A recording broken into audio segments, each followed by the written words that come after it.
एक साधु घाट किनारे अपना डेरा डाले हुए था। वहाँ वह धुनी रमाकर दिन भर बैठा रहता और बीच बीच में ऊंची आवाज़ में चिल्लाता, जो चाहोगे वो पाओगे। उस रास्ते से गुजरने वाले लोग उसे पागल समझते। वे उसकी बात सुनकर अनसुना कर देते और जो सुनते वह उस पर हंसते थे। एक दिन एक बेरोजगार युवक उस रास्ते से गुजर रहा था।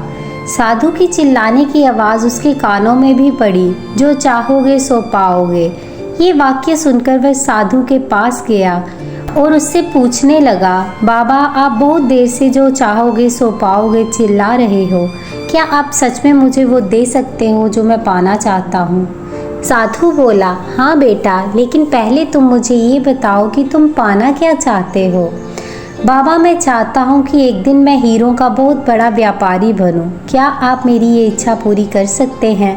युवक बोला, बिल्कुल बेटा, मैं तुम्हें एक हीरा और एक मोती देता हूँ। उससे तुम जितने चाहो हीरे मोती बना लेना। साधु बोला।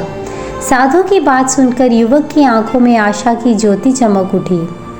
फिर साधु ने उसे अपनी दोनों हथेलियां आगे बढ़ाने को कहा। युवक ने अपनी हथेलियां साधु के सामने कर दी।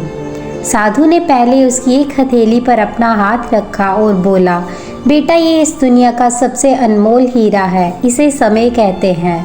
इसे जोर से अपनी मुट्ठी में जकड़ लो।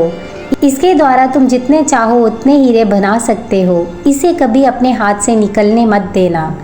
फिर साधु ने अपना दूसरा हाथ युवक की दूसरी हथेली पर रखते हुए कहा, बेटा, ये दुनिया का सबसे कीमती मोती है। इसे धैर्य कहते हैं। जब किसी कार्य में समय लगाने के बाद भी मनवांछित परिणाम ना मिले तो इस धैर्य नामक मोती को धारण कर लेना। यदि यह मोती तुम्हारे पास है तो तुम दुनिया में जो चाहो वो हासिल कर सकते हो। युवक ने ध्यान से साधु की बात सुनी और उन्हें धन्यवाद कर वहां से चल पड़ा। उसे सफलता प्राप्त करने के 2 गुरु मंत्र मिल गए थे।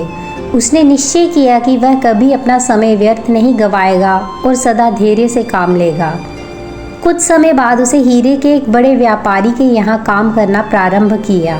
कुछ वर्षों तक वह दिल लगाकर व्यवसाय का हर गुर सीखता रहा और एक दिन अपनी मेहनत और लगन से अपना सपना साकार करते हुए हीरे का बहुत बड़ा व्यापारी बन गया।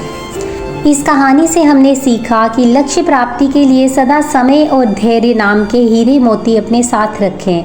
अपना समय कभी व्यर्थ ना जाने दें और कठिन समय में धैर्य का दामन ना छोड़ें। सफलता अवश्य प्राप्त होगी।